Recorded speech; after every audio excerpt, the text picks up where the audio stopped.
Femi Adewale sat on the edge of his bed, staring at the sparkling view of Lagos through the large windows of his penthouse. The room was quiet, too quiet for someone like Femi, who usually had friends over or music blasting in the background. Tonight, however, there was no party, no noise. Just him and the sound of his father's words ringing in his head. "Femi, you're wasting your life," Chief Adewale had shouted earlier that day. "Do you think all this money will always protect you? You don't know anything about hard work or real people. You live in a bubble." Femi had argued back as he always did. "I've been managing the company accounts. Dad, what else do you want me to do? I want you to grow up," his father had snapped. "You don't understand life outside this wealth. You don't know what it means to struggle." The words stung more than Femi wanted to admit. He had everything. A shiny sports car, designer clothes, and endless spending money. But he knew his father was right. He had never worked for any of it. Everywhere he went, people treated him differently because of his last name. Friendships felt fake, relationships even worse. Everyone wanted something from him. As he sat there thinking, an idea began to form in his mind. What if he could prove his father wrong? What if he stepped out of the shadow of the Adewale fortune and lived like an ordinary person? The thought excited and terrified him at the same time.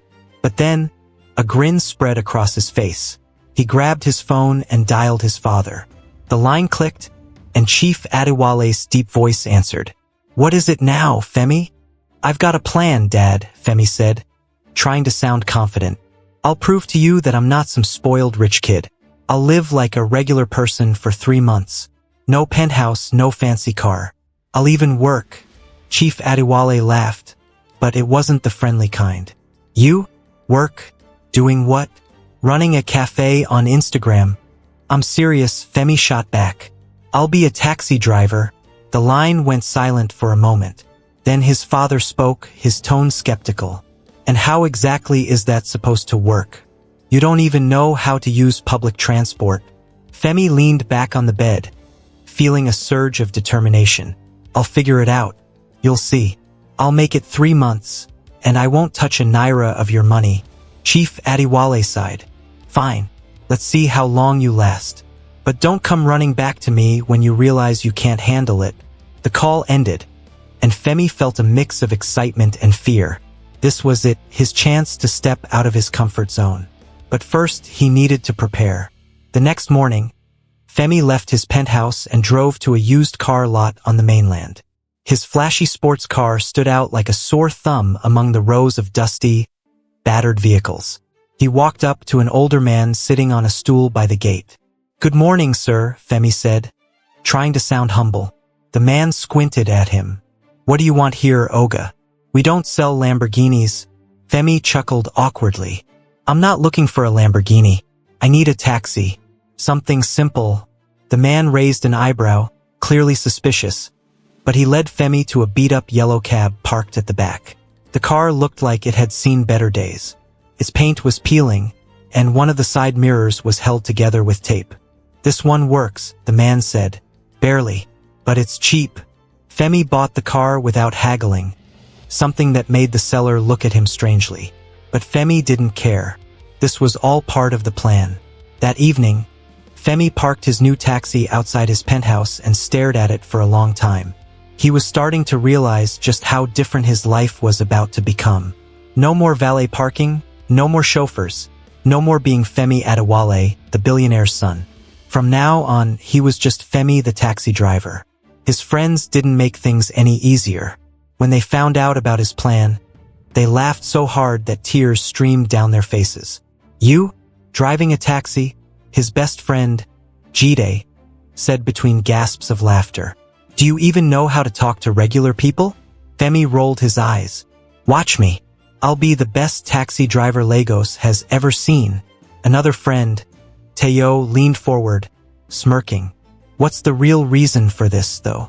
Is this about proving something to your dad? Or is it about impressing some girl?" "Neither," Femi said, though deep down he wasn't so sure. Maybe he did want to prove something, not just to his father but to himself. He was tired of being seen as a spoiled rich kid. He wanted to be more than that. The next morning, Femi officially started his new job. He dressed in a plain t-shirt and jeans, a far cry from his usual designer outfits.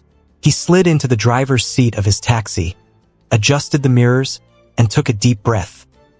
"Here we go," he muttered to himself. At first, it was a disaster. He didn't know how to handle the rough Lagos traffic, and passengers complained about his slow driving. A few even yelled at him for taking wrong turns. But Femi didn't give up. By the end of the first day, he was sweaty, exhausted, and more determined than ever.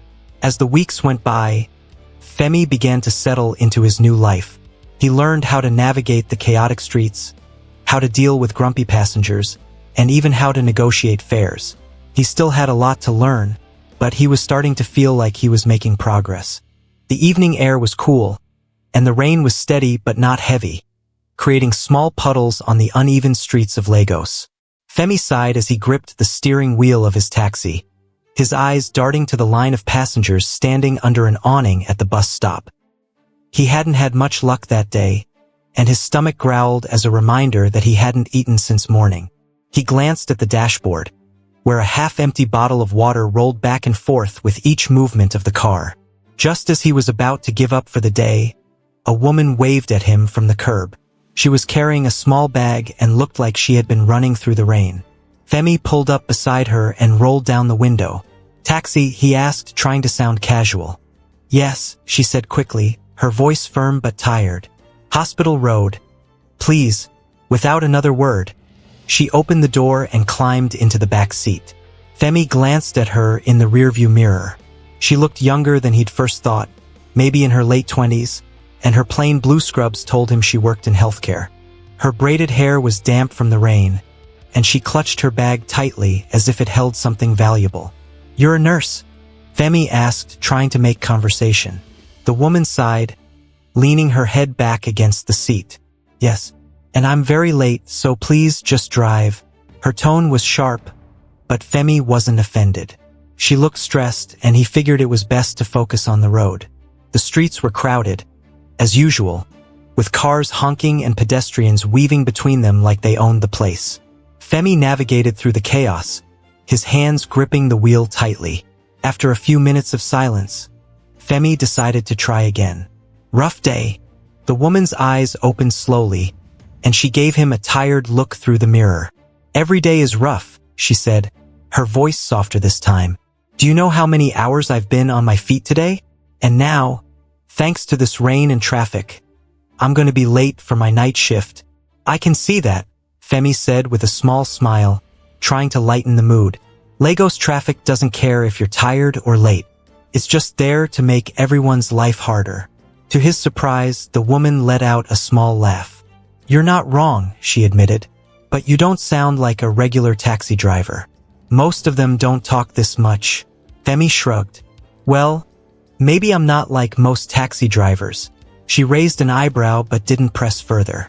The conversation drifted back into silence, and Femi focused on maneuvering through the flooded streets. As they reached a particularly congested area, he tapped the steering wheel impatiently. "So, what's your name?" he asked, glancing back at her through the mirror.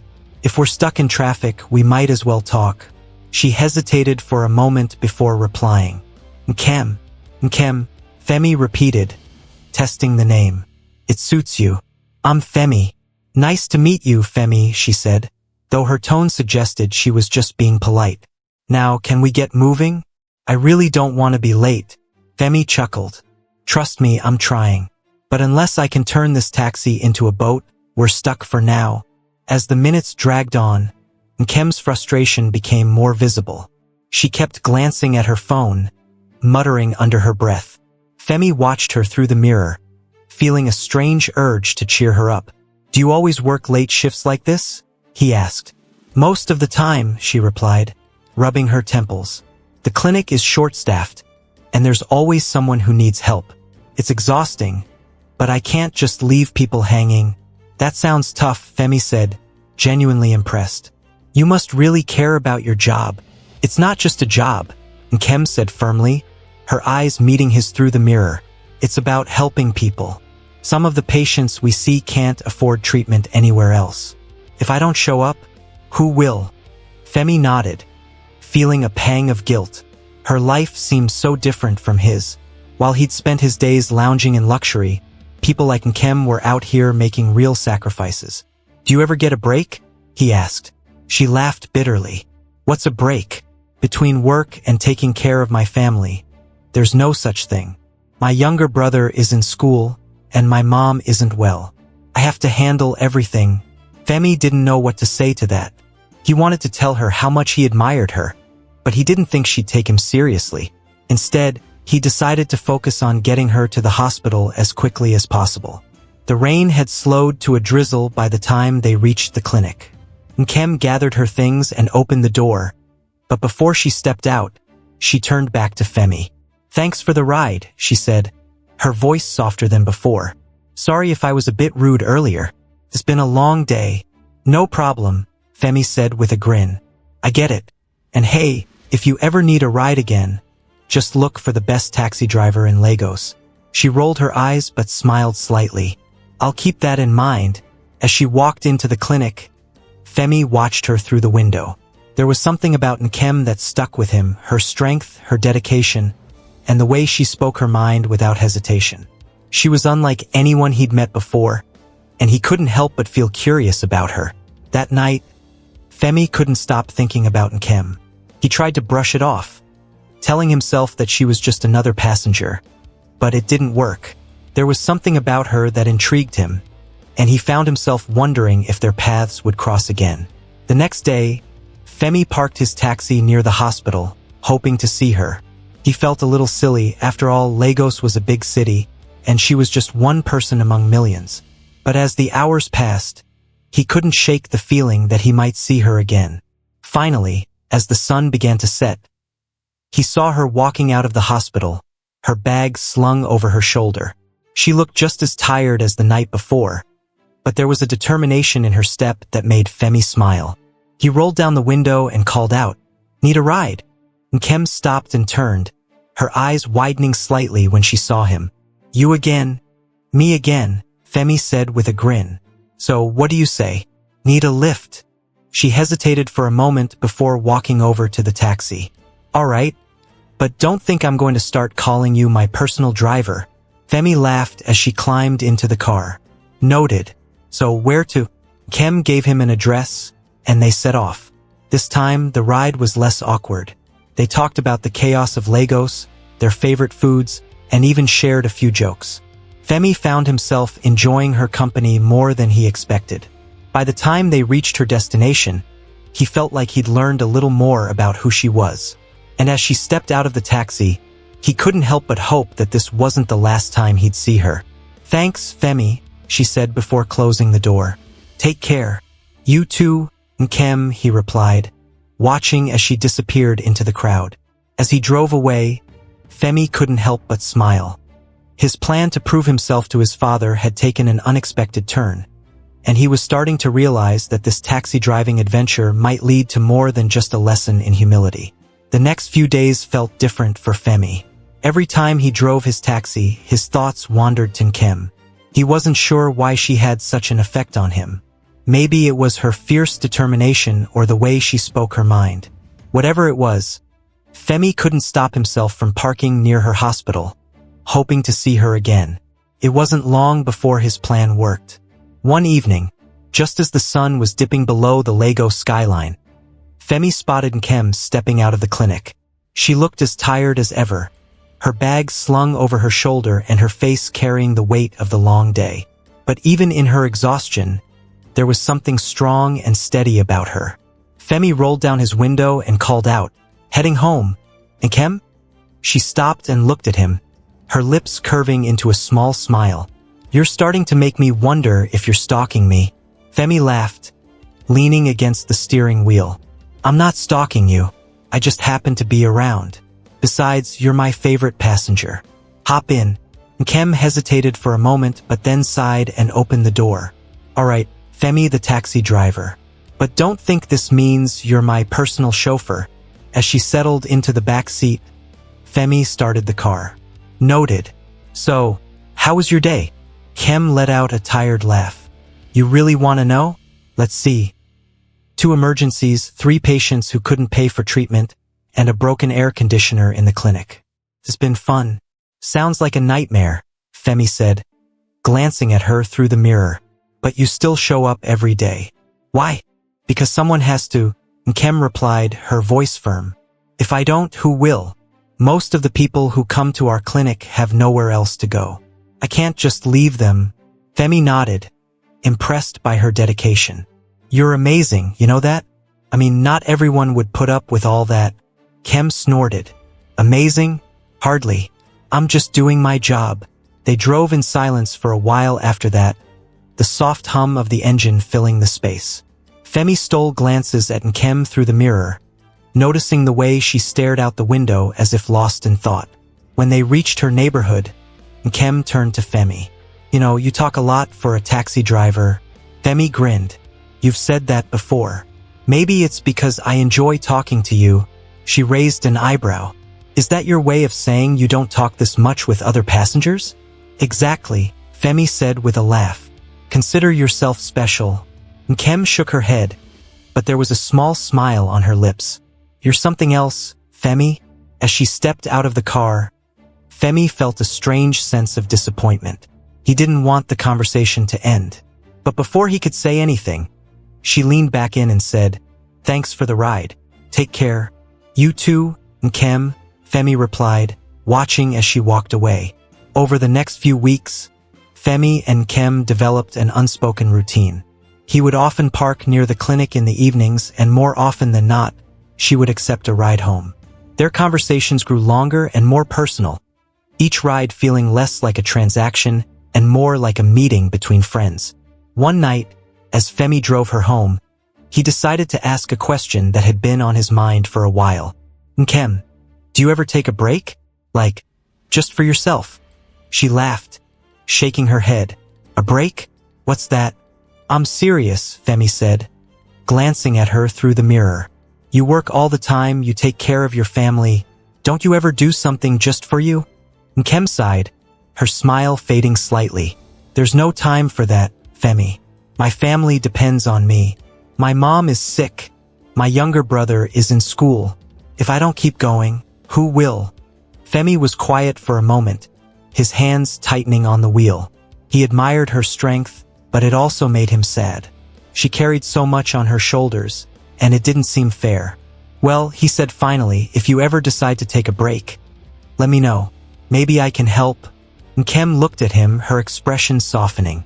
You're a strange one, Femi, but thanks. One evening, as they were driving, the car hit a rough patch of traffic.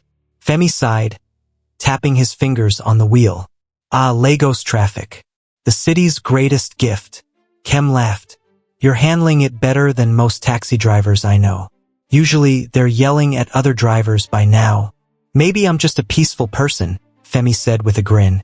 Or maybe I've learned to accept that Lagos traffic is like the rain. You can't stop it, so you might as well live with it. You have an interesting way of looking at things, Nkem said, leaning back in her seat. You're not like most people I meet. And you're not like most passengers, Femi replied. Most people just sit in the back and stare at their phones. But you actually talk to me. It's nice. Nkem smiled, her gaze drifting to the window. Well, maybe you're easy to talk to. Femi's chest tightened at her words, but he quickly brushed the feeling aside. He didn't want to read too much into it. For now, he was just glad they had become friends. As the weeks went on, Femi found himself looking forward to his evenings with Nkem. Their conversations were always lively, filled with laughter and moments of quiet honesty. She told him about her dreams of one day expanding the clinic to help more people, and he listened, amazed by her passion. One night, as they were driving, Nkem turned to him and asked, So, Femi, what about you? What's your story? Femi hesitated, caught off guard by the question. My story? It's not that interesting. Come on, Nkem said, her eyes sparkling with curiosity. You're not like other taxi drivers. You talk differently, you act differently. There's more to you than you're letting on. Femi laughed nervously. Maybe I'm just a good actor. Nkem tilted her head, studying him. Maybe, but I think there's more to it than that. Femi didn't know what to say. He couldn't tell her the truth. Not yet. So, he just shrugged and said, "Let's just say I'm trying to figure things out." Nkem nodded, her expression thoughtful. "Aren't we all?" By the time they reached her house, Femi felt a strange mix of relief and regret. He was glad they were getting to know each other, but he also knew that his secret was becoming harder to keep.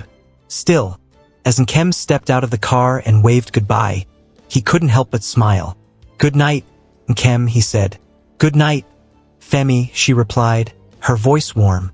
As Femi drove away, he realized something he hadn't expected. This wasn't just about proving himself to his father anymore. Nkem had become an important part of his life, and he wasn't sure what that meant. But one thing was clear: he wasn't ready to let go of this connection, no matter what. Femi sat in his taxi outside the clinic, drumming his fingers on the steering wheel. He had come to expect these moments of waiting, hoping to catch Nkem at the end of her shift. It had become part of his routine now, one he looked forward to more than he liked to admit. But as he stared at the clinic's entrance, a new feeling crept into his chest: doubt. For weeks, he had been getting closer to Nkem. Their conversations were honest, and her warmth and strength made him want to be around her even more. But there was one thing he couldn't bring himself to do: tell her the truth. Every time she asked about his life, he dodged the question. Every time she looked at him with curiosity, he felt like a fraud. Tonight, though, felt heavier than usual. The lie he was living was growing harder to carry. As Nkem walked out of the clinic and spotted his taxi, he forced himself to smile, even though his heart felt weighed down. "Femi," she said as she climbed into the car. "You're here again. Do you ever go home?" He chuckled lightly, starting the engine. "What can I say? The streets of Lagos never sleep, and neither do I."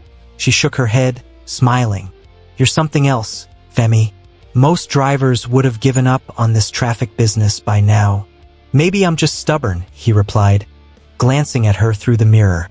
"Or maybe I've got good company to keep me going." Nkem rolled her eyes, but he caught the faintest hint of a smile. "You're such a smooth talker. I'm not falling for it. I'm just being honest," Femi said, his tone playful. But deep down, he wished he could truly be honest, with her and with himself. The ride home started like any other, with Nkem talking about her day. Femi listened, nodding at the right moments, but his mind was elsewhere. He was thinking about the weight of his secret, about how much longer he could keep it hidden. "You're awfully quiet tonight," Nkem said suddenly, breaking his thoughts. "Is something wrong?" Femi hesitated, gripping the wheel tighter. "No, nothing's wrong. Just a lot on my mind." "Like what?" she asked, leaning forward slightly. "You've been driving me around for weeks now, but I feel like I don't really know you." The question hit harder than he expected. He glanced at her through the mirror, seeing the genuine curiosity in her eyes. She wasn't asking to pry or judge. She just wanted to know him, and that made it even harder to lie. "I guess I'm just trying to figure out who I am," Femi said finally, choosing his words carefully. "Life hasn't exactly been straightforward for me." Nkem tilted her head, studying him. "What do you mean?" "It's complicated," he said, his voice quieter. "Let's just say I've made some choices that put me in a place I never expected to be." Nkem nodded slowly, her expression softening. "Well, whoever you are, Femi, I can tell you're a good person. You're kind and you listen. That's more than I can say for most people I meet." Her words warmed him, but they also deepened his guilt. How could she think so highly of him when he was hiding so much? As they reached her house, Nkem hesitated before stepping out of the car. "Femi, can I ask you something?" "Of course," he said, though his chest tightened with nervousness. "Why do you do this?" she asked, gesturing to the taxi. "You don't seem like someone who would choose this job. Is there something you're not telling me?"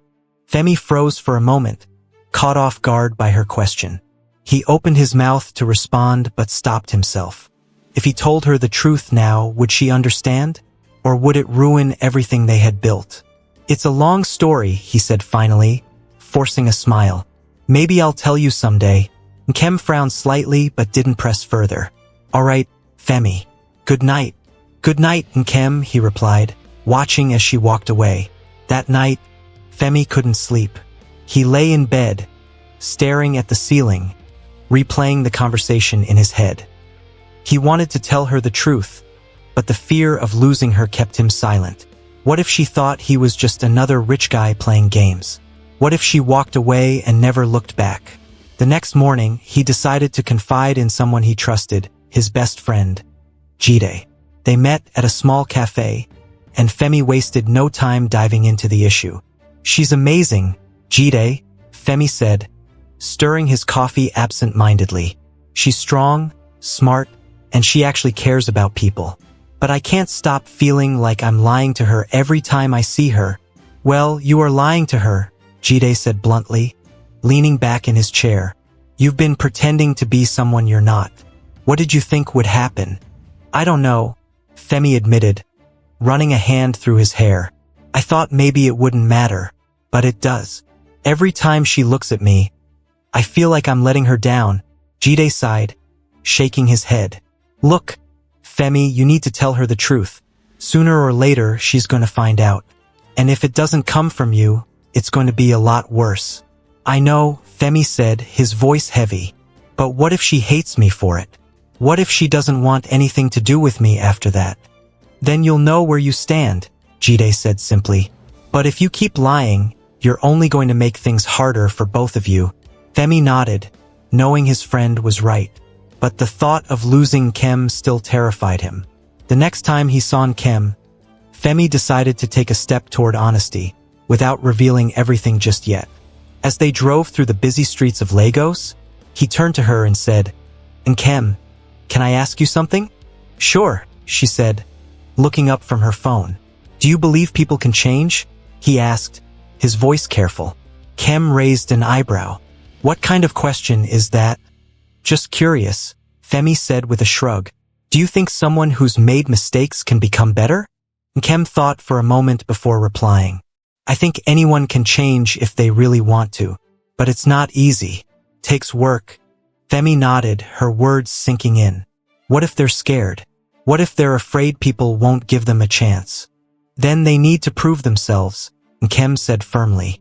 "Actions speak louder than words. Femi, if someone wants to change, they have to show it." Her answer gave him a sliver of hope. Maybe, just maybe, he could find a way to prove himself to her. But life had a way of complicating things. That evening, as Femi dropped Nkem off at her house, a young man stepped out of the gate. He was tall and lean, with sharp eyes that seemed to take in everything at once. Femi watched as the man approached the taxi, his expression cautious. "Nkem, who's this?" the man asked, his gaze flickering to Femi. "This is Femi," Nkem said, her tone casual. "He's been giving me rides from work." The man frowned, crossing his arms. "You trust him?" "Chijioke, stop it," Nkem said, rolling her eyes. "Femi's a good guy. You don't have to interrogate him." Femi smiled politely, though he could feel the tension in the air. "Nice to meet you, Chijioke." Chijioke didn't return the smile. Instead, he studied Femi for a long moment before saying, "Same here. Just make sure you're looking out for my sister." "I always do," Femi said, meeting his gaze. Nkem sighed, shaking her head.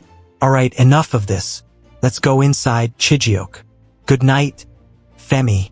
"Good night," Femi replied, watching as they walked away. As he drove off, Femi couldn't shake the feeling that Chijioke didn't trust him, and that he might be right to feel that way. The morning air felt heavy, like something was about to go wrong. Femi parked his taxi a few streets away from the clinic, resting his forehead on the steering wheel.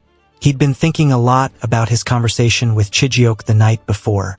The young man's suspicious stare lingered in his mind like an unanswered question. Was he pushing his luck by staying in Nkem's life? Could he keep hiding the truth much longer? Femi sighed and leaned back in his seat. He didn't have much time to think about it because his phone buzzed on the dashboard.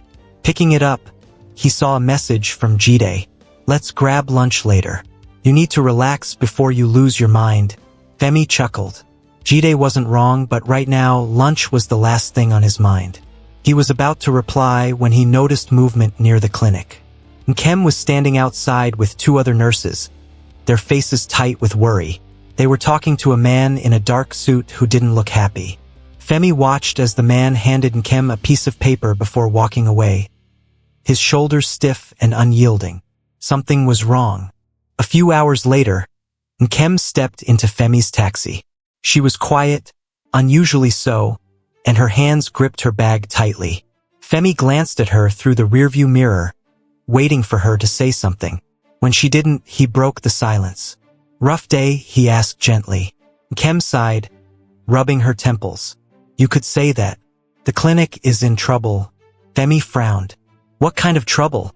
"The landlord wants to sell the building," she said, her voice heavy with frustration. "Apparently, some big developer offered him a ridiculous amount of money to turn the place into a shopping mall. We've been given 30 days to leave." Femi's heart sank. 30 days? That's barely enough time to do anything. "Exactly," Nkem said, her voice rising slightly. "Where are we supposed to go? How are we supposed to help our patients without a building? Most of them can't afford to go anywhere else. It's not fair." Her anger was palpable, and Femi felt a surge of helplessness. He wanted to fix it, to make everything better for her, but he knew he couldn't reveal who he really was. Not yet. "Is there anything you can do?" he asked, trying to sound hopeful. Nkem shook her head. "Not unless we find a miracle. We don't have the money to fight this, and no one's lining up to donate to a small clinic like ours." Femi nodded slowly, his mind already racing. Maybe there was something he could do without exposing himself. But for now, he focused on listening to her, letting her vent her frustrations. The next day, Femi found himself parked outside the clinic again, watching as patients came and went. He saw Nkem through the window, moving quickly between rooms, her face set in determination despite the chaos around her. He wanted to help, but how? If he swooped in with money, she would immediately know he wasn't just a taxi driver. But if he did nothing, the clinic would close, and Nkem would lose everything she had worked so hard for. Later that evening, he called Jide. "Jide, I need your help," Femi said, pacing back and forth in his small apartment. "Oh," Jide replied, his voice teasing. "What kind of trouble are you in now?" "It's not about me," Femi said quickly. "It's about Nkem. Her clinic is in danger of being shut down. The landlord wants to sell the building to some developer. And you want to save it," Jide said, his tone turning serious. "Femi, are you sure about this? You're already in deep with this girl. If you step in now, you might blow your cover." "I don't care," Femi said, his voice firm. "She doesn't deserve this. The clinic doesn't deserve this. I just need to figure out a way to help without her finding out." Jide sighed. "All right, let me make a few calls. Maybe we can find a way to delay the sale or negotiate with the landlord." "Thanks, Jide," Femi said, relief washing over him. "I owe you one." "You owe me more than one," Jide replied with a chuckle. "But don't worry, I've got your back." A few days later, Nkem climbed into Femi's taxi, her face brighter than it had been all week. Femi glanced at her through the mirror, curious. "You look like you've had some good news," he said. Nkem nodded, her smile small but genuine. "The landlord called today. He said he's reconsidering the sale and might give us more time to figure things out." "That's great," Femi said, genuinely happy for her. "Do you know what changed his mind?" Nkem shook her head. "No idea. But honestly, I'm just grateful. Maybe our luck is finally turning around." Femi smiled, relieved that his plan had worked. Jide had managed to pull some strings, convincing the landlord to delay the sale. It wasn't a permanent solution, but it bought Nkem and the clinic some much-needed time. As the days passed, Nkem's mood lifted, and Femi felt a growing sense of satisfaction. He knew he couldn't keep his secret forever, but for now he was glad he could help her in some small way. One evening, as he drove her home, Nkem turned to him with a thoughtful expression. "Femi, can I ask you something?" she said. "Of course," he replied, though his chest tightened slightly. "Why are you always so kind?" she asked, her voice quiet. "Most people don't care about what I do or what happens to the clinic." But you're always there, always listening. Why? Femi hesitated, his grip on the wheel tightening. Because I care about you, Nkem, he said finally, his voice steady. You're doing something important, something that matters. And I want to support you, even if it's just by being here. Nkem was silent for a moment, her gaze thoughtful. You're a good man, Femi, she said softly. I just wish more people saw the world the way you do. Her words warmed him, but they also reminded him of the lie he was living. How long could he keep pretending? And what would happen when she found out the truth? As they reached her house, Femi watched her step out of the car, his chest heavy with conflicting emotions. He wanted to be honest with her, to tell her everything. But for now, he could only hope that when the time came, she would understand. Good night, Nkem, he said as she closed the door. Good night, Femi, she replied, her smile lingering as she walked away. As Femi drove off, he couldn't shake the feeling that their connection was growing stronger, and that his secret was becoming harder to keep. The sun was setting over Lagos, painting the sky in shades of orange and pink. Femi sat in his taxi outside the clinic, tapping his fingers nervously on the steering wheel. Tonight he felt different, uneasy. His secret had become a heavy weight on his shoulders, and it felt like the walls were closing in. For weeks he had managed to keep up the charade. But how much longer could he pretend? Every time Nkem smiled at him or called him a good person, guilt gnawed at his chest. She deserved to know the truth, but the thought of losing her was unbearable. The clinic doors opened, and Nkem stepped out, her bag slung over her shoulder. She looked tired but hopeful, a faint smile on her lips.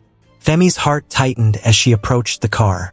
Tonight, he decided he would tell her. No more lies. Femi, Nkem said as she climbed into the back seat, thanks for waiting. It's been a crazy day. Crazy how? He asked, trying to keep his voice steady. Just everything, she said, letting out a sigh. The clinic is still struggling, but at least the landlord hasn't brought up the sale again. I'm grateful for that. It's like we've been given a second chance. Femi smiled faintly, but the guilt in his chest grew heavier. She had no idea he was the reason for that second chance.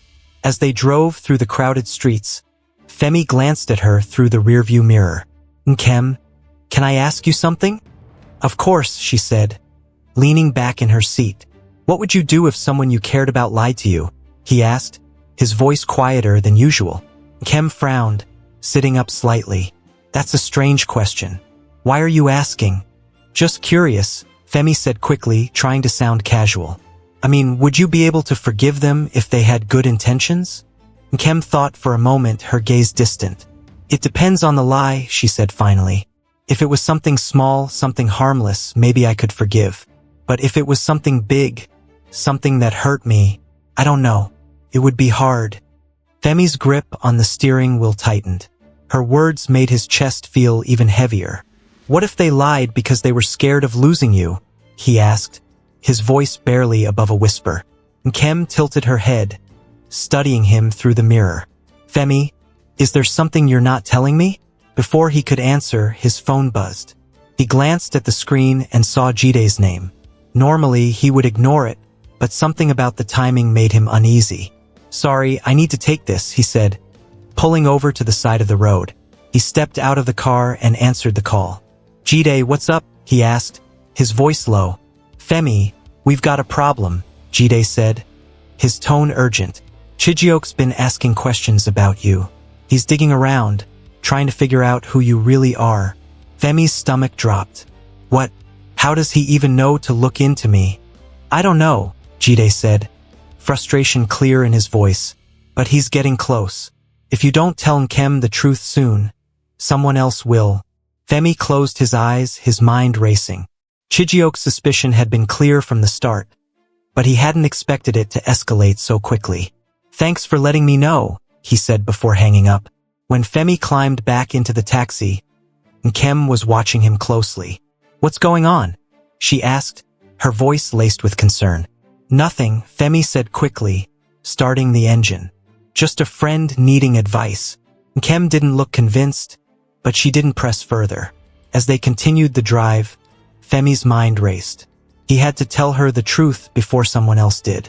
He couldn't let Chijiok ruin everything. They reached Nkem's house, but instead of letting her leave, Femi turned off the engine and turned to face her. "Nkem, wait," he said, his voice trembling. "There's something I need to tell you." She frowned, her hand on the door handle. "What is it, Femi? You're acting strange." He took a deep breath, his heart pounding. "I haven't been completely honest with you." Her eyes narrowed, confusion flashing across her face. "What do you mean?" "I'm not just a taxi driver," he said, the words tumbling out in a rush. "My name is Femi Adiwale. My father is one of the wealthiest businessmen in Lagos. I've been pretending to be a taxi driver to prove to him, and to myself, that I can live like a regular person." Nkem stared at him, her expression unreadable. "You've been lying to me this whole time?" "Yes," Femi admitted, his voice breaking. "But it wasn't because I wanted to hurt you. I didn't know how to tell you. I was scared you'd look at me differently." Her face hardened, and she stepped out of the car, slamming the door shut. "Scared? You think that excuses lying to me? I trusted you, Femi." Femi jumped out of the car, his heart racing. "Nkem, please just listen. Everything I said to you, everything we shared, it was real. I didn't mean for this to happen." She turned to face him, anger flashing in her eyes. "You didn't mean for what to happen? For me to believe you were someone you're not? For me to think I had a real friend, only to find out it was all a lie?" "It wasn't all a lie," Femi said desperately. "I care about you, Nkem, more than I've ever cared about anyone." Nkem shook her head, tears welling in her eyes. "You had so many chances to tell me the truth, Femi. So many. But you didn't. And now I don't even know who you are." Before he could respond, the front gate opened, and Chijiok stepped out. His gaze flicked between them, and he smirked. "So it's true. You're not just some ordinary guy." "Chijiok, not now," Nkem said sharply, her voice breaking. "No, I think now is the perfect time," Chijiok said, crossing his arms. "This guy's been lying to you from the start, and you deserve to know." "I already know," Nkem snapped, her voice rising. "And I don't need you making it worse." Chijiok's smirk faded, and he looked genuinely surprised. "All right, I'll stay out of it. But don't say I didn't warn you." He walked back into the house, leaving Femi and Nkem standing in tense silence. Femi reached out, his hand trembling. "Nkem, please. I'll do anything to make this right." She looked at him, her eyes filled with hurt. "I don't know if you can, Femi. You broke my trust, and I don't know if I can forgive that." Femi's heart shattered as she turned and walked away, disappearing through the gate. He stood there for a long time, the weight of his actions crashing down on him. For the first time in his life, he truly understood what it meant to lose something you couldn't replace. As he got back into his taxi and drove away, Femi couldn't shake the feeling that he had lost more than just Nkem's trust. He had lost a part of himself. The road ahead felt emptier than ever, and he had no idea how to fix what he had broken. Femi sat in his taxi, staring blankly at the steering wheel. The streets of Lagos bustled around him, but it all felt distant, like he was watching a movie without sound. His chest felt heavy, his mind replaying Nkem's words over and over again. "I don't know if I can forgive that." Those words hit harder than anything his father had ever said to him. He hadn't just lost Nkem's trust, he'd lost her completely. She was the one person who had made him feel like more than just the billionaire's son. And now she was gone. A knock on the car window jolted him back to reality. It was Jide holding a takeout bag in one hand and looking concerned. Femi unlocked the door, and Jide slid into the passenger seat. "You look like you haven't slept," Jide said, handing him the bag. "Eat something before you pass out." "I'm not hungry," Femi mumbled, pushing the bag aside. "Femi," Jide said firmly, turning to face him, "you need to pull yourself together. Sitting here feeling sorry for yourself isn't going to fix anything." Femi let out a bitter laugh. "Fix what? Kem hates me, Jide. She doesn't even want to look at me. What's the point?" Jide sighed, running a hand through his hair. "The point is, you care about her. And if you care about someone, you don't just give up. You find a way to make things right. But how? Femi asked, his voice cracking. I lied to her, Jide. I broke her trust. What can I possibly do to fix that? Jide was quiet for a moment, his gaze thoughtful. You show her who you really are, Femi. Not the billionaire's son, not the fake taxi driver. Just you. The guy who cares about her and wants to help. Femi nodded slowly, the weight of Jide's words sinking in. He didn't know if it would work, but he couldn't just walk away. Not without trying. The next day, Femi parked his taxi outside the clinic, but this time he didn't go inside. He watched from a distance as Nkem moved between patients, her focus unwavering despite the chaos around her. She looked tired, but her determination was as strong as ever. He wanted to approach her, to tell her how sorry he was, but he knew it wasn't the right time. Instead, he drove to his father's office, a place he had avoided since starting his taxi journey. Chief Adewale was sitting behind his massive desk, reviewing documents, when Femi walked in. The older man looked up, surprised. Femi, he said, setting down his pen. To what do I owe the pleasure? Femi hesitated for a moment before speaking. I need your help, Dad. Chief Adewale raised an eyebrow. Help? That's a first. What kind of help? Femi took a deep breath. There's a clinic in danger of shutting down. They help people who can't afford treatment and they're running out of time. I want to save it. The chief leaned back in his chair, studying Femi carefully. Why this clinic? What's your connection to it? It's complicated, Femi admitted. But the people there need help. They deserve it. And I want to do something good for once. Something real. Chief Adewale was silent for a moment before nodding. All right, I'll make some calls. But this isn't just about money, Femi. If you're serious about this, you'll need to be involved every step of the way. I will be, Femi said, his voice firm. Thank you, Dad. Over the next few days, Femi threw himself into the project. He met with the clinic's landlord, negotiated a new lease, and arranged for much-needed repairs to the building. He worked late into the night, determined to make things right. Not just for Nkem, but for everyone who relied on the clinic. But despite his efforts, he couldn't shake the feeling of emptiness. Nkem still hadn't spoken to him, and he didn't know if she ever would. One evening, Femi stood in the clinic's waiting room, staring at the peeling paint on the walls and the rows of worn-out chairs. The place was alive with activity. Nurses darting between patients, the faint hum of machines, and the occasional cries of children. This was where Nkem spent her days, fighting to help people who had nowhere else to go. It was where she gave so much of herself. He took a deep breath and adjusted the rolled-up sleeves of his shirt. Today was the final step of his plan to save the clinic, and he wanted to make sure everything went perfectly. It wasn't just about earning Nkem's forgiveness anymore. It was about doing something meaningful, something he could be proud of. The front doors swung open, and Nkem walked in, her bag slung over her shoulder. She paused when she saw him, her expression unreadable. Femi's heart thudded in his chest. He had been waiting for this moment, but now that it was here, he wasn't sure what to say. Nkem, he began, taking a step forward. She raised a hand, stopping him. What are you doing here, Femi? I came to make sure everything is ready, he said, his voice steady. The clinic renovations are almost complete, and the landlord has agreed to a new lease. You're not losing this place. Nkem's eyes narrowed. Why are you doing all this? Is it just to make yourself feel better? No, Femi said quickly. I'm doing this because it's the right thing to do. And because I care about you, Nkem. I always have. Her gaze softened, but only slightly. You think fixing the clinic is enough to fix what you broke between us? I know it's not, Femi admitted, but it's a start. And I'm willing to do whatever it takes to make things right. The sound of the front desk phone ringing interrupted the moment, and Nkem turned away to answer it. Femi watched her, his heart aching. She was still keeping her distance, and he didn't blame her. He had lied to her, and trust wasn't something you could rebuild overnight. As the call ended, Nkem looked back at him. The patients will be here soon. If you want to help, you can start by carrying those supplies to the storage room. Femi nodded, grateful for the chance to do something.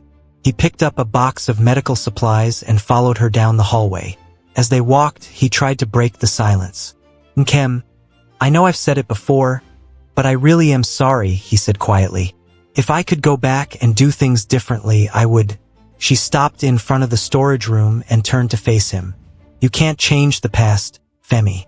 But you can decide what kind of person you want to be moving forward." Her words hit him hard, and he nodded. "I want to be someone you can trust again." Nkem didn't respond immediately. Instead, she pushed the door open and motioned for him to place the box on a shelf. As he did, she leaned against the doorway, watching him. "I don't know if I can trust you again, Femi," she said finally, her voice soft, "but I can see you're trying. And that means something." Femi turned to her, hope flickering in his chest. "Does that mean I still have a chance?" She sighed, crossing her arms. "It means we'll see. Trust takes time, Femi. And right now, I need to focus on this clinic." "I understand," he said. "I'll be here to help, no matter what, over the next few weeks." Femi threw himself into the work. He coordinated with contractors to finish the repairs, organized donations, and even helped clean the clinic during his free time. Nkem watched him from a distance, her guard still up, but he noticed the small ways she began to let him in. One evening, as they were locking up the clinic, Nkem spoke up. "You've done a lot for this place, Femi. The patients, the staff. We're all grateful. It's the least I could do," he said, glancing at her. "I'm just glad I could help." She nodded, her expression thoughtful. "Maybe you're not the person I thought you were. Maybe you're better." Her words warmed him, but he knew there was still a long way to go. He wasn't just fighting for her trust. He was fighting to prove to himself that he could be the person she saw in him. The grand reopening of the clinic arrived faster than Femi expected. Patients and staff filled the waiting room, their smiles and laughter a stark contrast to the tension that had hung over the place weeks ago. Nkem moved through the crowd, thanking everyone who had contributed. Femi stood near the back, watching her with a mixture of pride and nervousness.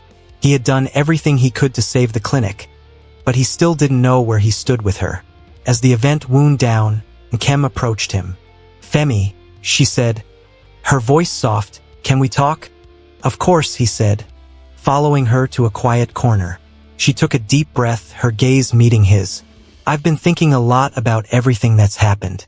About the lies, the work you've done here, and the person you've shown me you can be." "And?" Femi asked, his heart pounding. "And I think I want to give this a chance," she said, a small smile breaking through. "But on one condition." "Anything," Femi said quickly. "No more secrets," Nkem said firmly. "If we're going to try this, I need to know I can trust you completely." Femi nodded, his chest swelling with relief. "No more secrets. Promise." As they stood there, surrounded by the sounds of celebration, Femi felt a sense of hope he hadn't felt in a long time. He didn't know what the future held, but for the first time, he felt like he was on the right path. One that wasn't defined by his father's wealth or his own mistakes, but by the person he was becoming.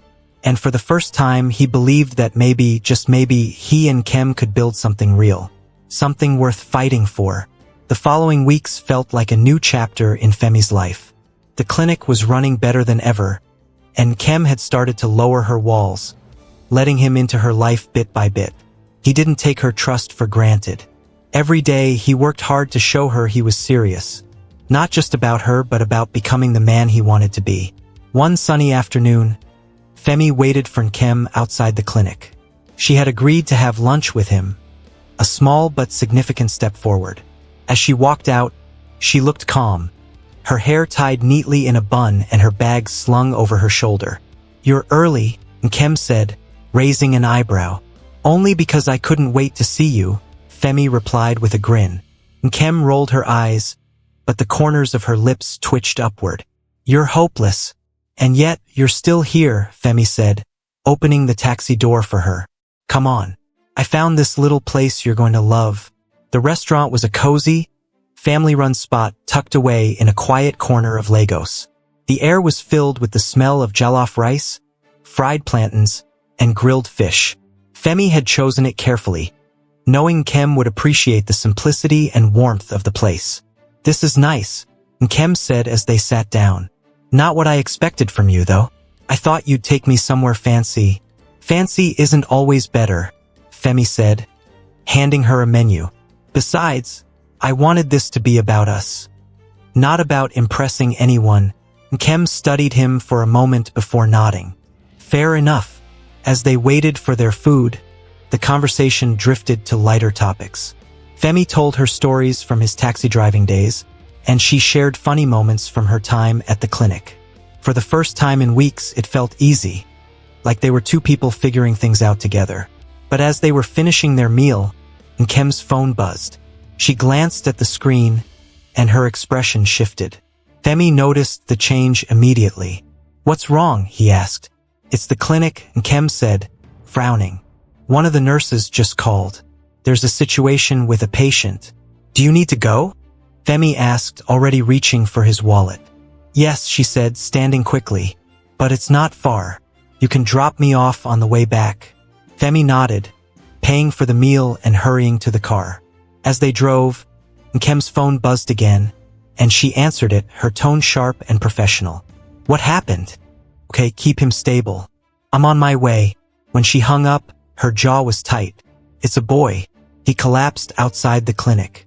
He's in bad shape, and we don't have enough supplies to handle it." Femi's grip on the steering wheel tightened. "Is there anything I can do to help?" "Just get me there fast," Kem said, her voice firm. When they arrived at the clinic, Kem jumped out of the car and rushed inside. Femi hesitated for a moment before following her. He wasn't a doctor or a nurse, but he couldn't just sit outside while she dealt with this alone. Inside, the atmosphere was tense. Nurses moved quickly, their faces serious. In one of the treatment rooms, a young boy lay unconscious on a stretcher, his breathing shallow. Kem was already by his side, giving instructions to the staff. Femi stood in the doorway, unsure of what to do. Then Kem turned to him, her eyes sharp. "Femi, we need more oxygen tanks. There's a supplier a few blocks away. Can you get them?" "On it," Femi said without hesitation. He ran out of the clinic and jumped into his taxi, his heart pounding. He didn't know much about medical emergencies, but he knew one thing: time was critical. The drive to the supplier felt like an eternity. Traffic was as chaotic as ever, and Femi found himself weaving through cars, honking his horn, and shouting at drivers who refused to move. When he finally reached the supplier, he wasted no time explaining the situation. "We need oxygen tanks for a boy who's critical," Femi said urgently. "Please, it's an emergency." The staff moved quickly, loading 2 tanks into the back of his taxi. Femi didn't wait for thanks or receipts. He threw some cash at them and sped back to the clinic. When he arrived, Kem was waiting outside, her face a mixture of relief and urgency. "You got them?" "Right here," Femi said, jumping out of the car and helping her unload the tanks. They carried them inside, and the nurses quickly connected one to the boy's oxygen mask. The room fell silent as everyone watched, waiting to see if it would make a difference. After a tense few moments, the boy's breathing steadied. Kem let out a breath she hadn't realized she was holding, her shoulders relaxing slightly. "You saved him," one of the nurses said, looking at Kem. "We all did," she replied, glancing at Femi. "Thank you." Femi nodded, his chest tight with emotion. He hadn't done much, but in that moment he felt like he was part of something bigger, something that mattered. Later that evening, as the clinic quieted down, Kem found Femi sitting on a bench outside. She sat next to him, her hands clasped in her lap. "You didn't have to stay," she said softly. "I wanted to," Femi said. "I wanted to be here for you."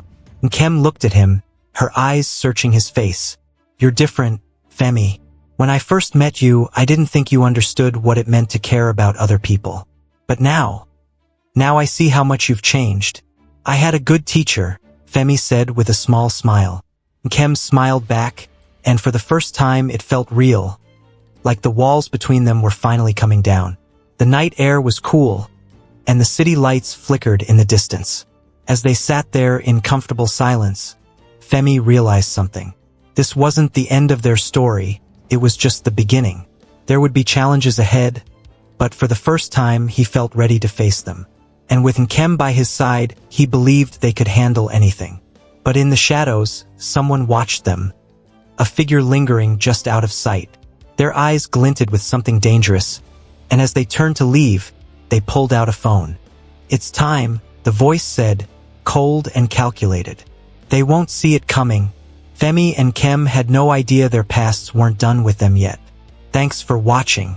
If you enjoyed this story, please leave a like and subscribe. Here is another interesting story to watch. Click to watch now.